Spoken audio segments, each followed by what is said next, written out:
El înlocuit este Olaru, cel care părăsește terenul și lasă locul lui Cadalor Curt. Era anunțat titular înaintea acestei partide. De altfel, Marius Lăcătuș vorbea înaintea acestei partide, era întrebat despre jucătorii pe care îi vede în viitorul apropiat, evoluând la nivel înalt, chiar în primul eșalon. Îl enumera și pe acest Cadalor Curt. Momente frumoase în Giulești, se scandează numele lui Mircea Lucescu, actualul antrenor al reprezentativei Turciei, care și-a anunțat prezența la acest meci. Mă bucur că își face timp să ajungă la un asemenea meci. Este o onoare pentru toți rapidiștii să-l avem alături, spunea Pancu. Pancu a ieșit în prima repriză, accidentat, în locul său Bărbălău. Era incert înaintea partidei și a dorit însă foarte mult să joace astăzi Pancu. N-a rezistat însă nici măcar o repriză, însă înlocuitorul său, Bărbălău, a jucat foarte bine. La fel ca și celălalt fotbalist introdus pe parcursul primei reprize de Constantin Schumacher, Alex Olariu. Tonul îl dă acum peluza din peluza Rapidului. Se scandează din nou numele lui Mircea Lucescu. Iată-l în tribune pe cel care aducea după o perioadă foarte lungă de timp titlul în Giulești. Fanii Rapidului, evident, nu aveau cum să-l uite.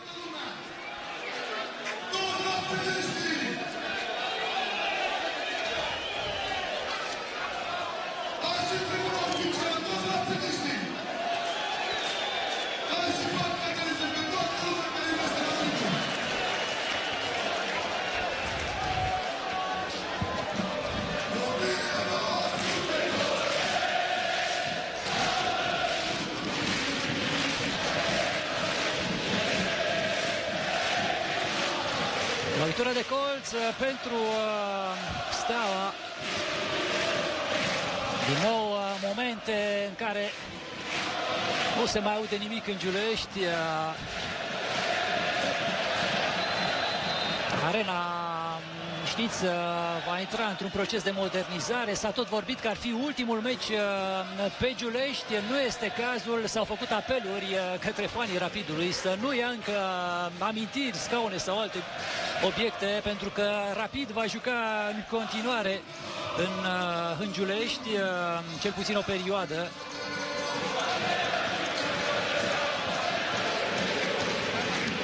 Nu mai sunt condițiile de altă dată.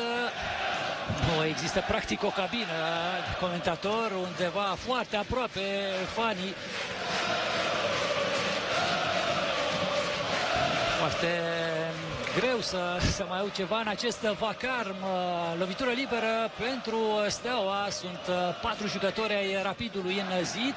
Au beneficiat și în prima repriză de o astfel de lovitură liberă. Oaspeții însă, mingea a fost șutată destul de mult peste. Acum ceva mai bine. Mingea se duce în transversală. Prima mare ocazie din partea secundă le aparține oaspeților. Era bătut la această fază portarul Rapidului. Lovitură liberă executată foarte bine de Zanfirescu. Cam așa a început și meciul, cu Steaua în ofensivă mai bine organizată. S-a întâmplat până la golul de 1-0, apoi Rapidul a revenit, a izbutit să egaleze și chiar a controlat jocul pe finalul primei părți.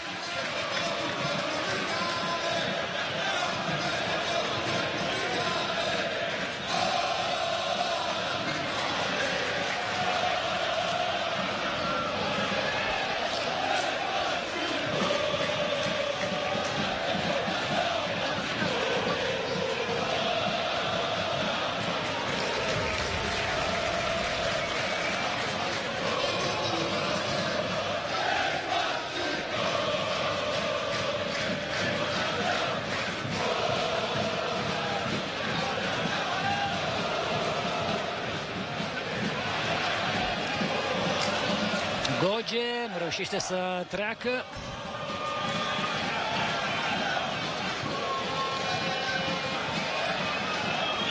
Iată-l pe noul intrat, Cadalor Curt, cu o pasă în flanc, Adrian Vulcea, să vedem centrarea, minge respinsă de Bratu.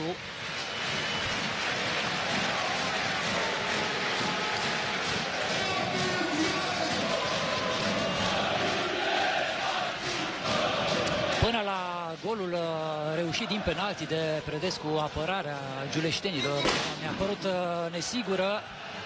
Apoi au stat mai bine în centrul defensivei Iacob și Doru Bratu. N-au urcat foarte mult pe flancuri cei doi fundași laterali. În primele meciuri din acest sezon, Stancu urca mult în stânga și a reușit câteva centrări foarte bune. Nu joacă astăzi Boian, cel care asigura flancul drept al defensivei Rapidului. Cristil, locul său, însă spuneam, nici el n-a urcat foarte mult pentru a trimite centrări în careul steliștilor. Au fost câteva modificări de ultimă oră în ambele tabere. Foarte aproape de locul unde mă aflu, a explodat pur și simplu o petardă puțin mai devreme.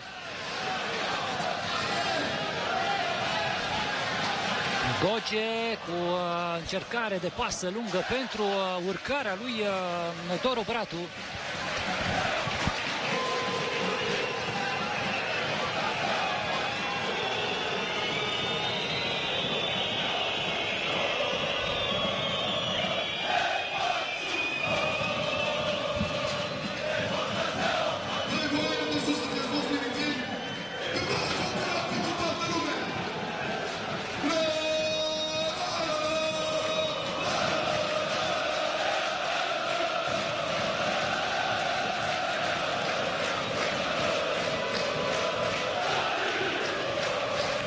Se complică aici. Alexandru Iacob a trimis mingea în afara terenului. Tot el a reușit să recupereze. Stau însă într-un pressing foarte agresiv steliștii. Discută acum Dima cu vârful stelei, Mirea. Dar nu a fost o repriză foarte grea pentru Iulian Dima. Un penalti corect acordat pentru un hands indiscutabil al lui Bratu. Au fost câteva momente în care rapidiștii au fost surprinși în offside și acolo mi s-au părut corecte deciziile asistentului. Zanfirescu încearcă să treacă, o pasă bună, Cadalor Curt aici cu o minge fața porții, intervenția lui Iacob, încearcă să evite cornerul Ignat, nu reușește. 8 minute bune ale steliștilor în acest debut de repriză secundă. Spuneam, la fel s-a întâmplat și prima repriză. Aici destul de riscant a intervenit Iacob. Putea să iasă un autogol. Până la urmă, lovitură de colț pe care o execută Predescu. Marcatorul golului Stelei, minge respinsă de Doru Bratu. Să vedem dacă iese contraatacul Rapidului aici. Un 3 contra 2, o pasă un pic cam lungă în lateral.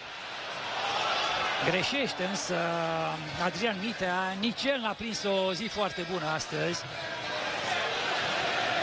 Unul dintre jucătorii care au, nu doar că au fost titulari doar că a fost titular în cele 7 etape de până acum, dar a jucat și foarte bine. Mitea a dat probe la Rapid în urmă cu 10 ani. N-a fost acceptat atunci. A trecut și pe la juniorii lui Dinamo, unde a fost și capitan.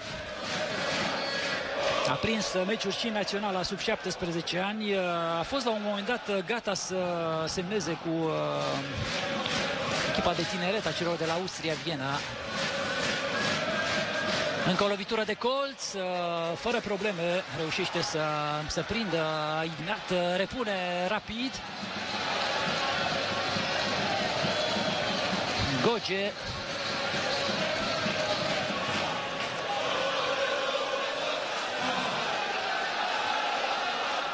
Goge cu un gol superb marcat pentru giuleșteni într-un meci jucat în șoseaua Ștefan cel Mare împotriva celor de la Mase Termo, o partidă pe care de asemenea ați putut-o vedea în direct la Telecom Sport.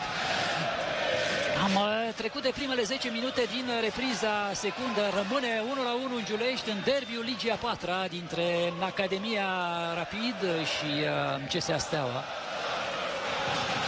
Rădescu din penalti și Daniel Niculae, goluri marcate în prima repriză. Continuă să explodeze petardele. Acum una venită din sectorul steliștilor.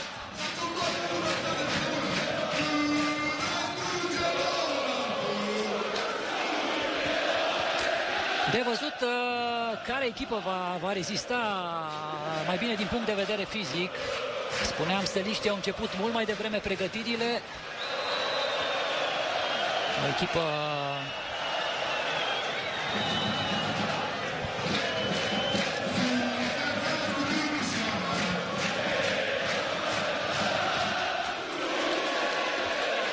și mai omogenă.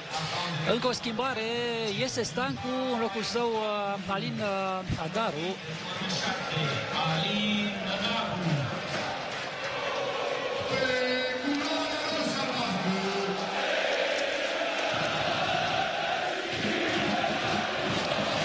CSA Steaua, practic, cu un program de echipă profesionistă, cu antrenamente zilnice, cu condiții de cantonament.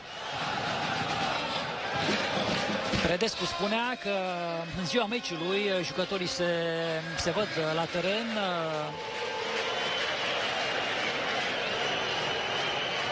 Pleacă apoi împreună către stadion.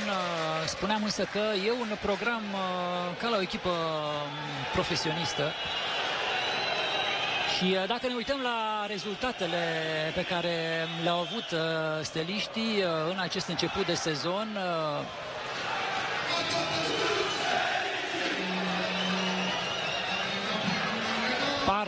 par în acest moment favoriți, însă vorbeam în startul acestei partide de sistemul ciudat de desfășurare a sezonului Liga 4-a. Se anulează punctele după sezonul regulat, merg în play-off 4 echipe. Prima pleacă cu 3 puncte, a doua cu 2, a treia 1 punct, echipa de pe locul 4 pleacă fără niciun punct, 6 meciuri în play-off.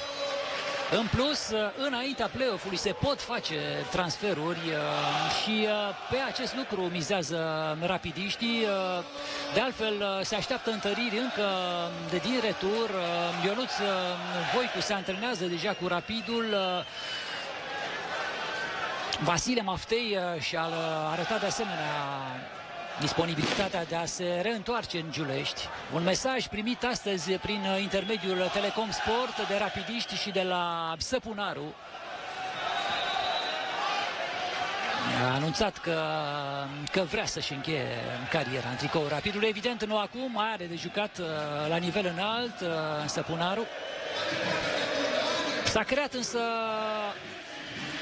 o emulație în jurul acestei echipe. Spuneam, sunt discuții interminabile dacă este continuatoarea sau nu a Rapidului. Același lucru și în celălalt caz la CSA Steaua. Dar văzând aceste imagini, spuneam că nici nu mai contează aceste polemici. E important că avem din nou stadioane pline.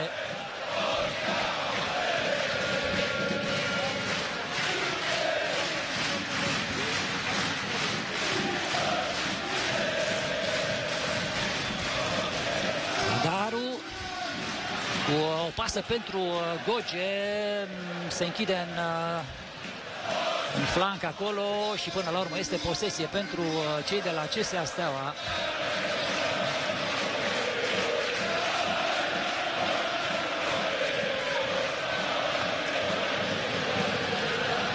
Daniel Niculae încearcă pasa decisivă pentru Bărbălău. A adus multe meciuri 90 de minute în acest sezon Daniel Niculae. A ajuns la 35 de ani.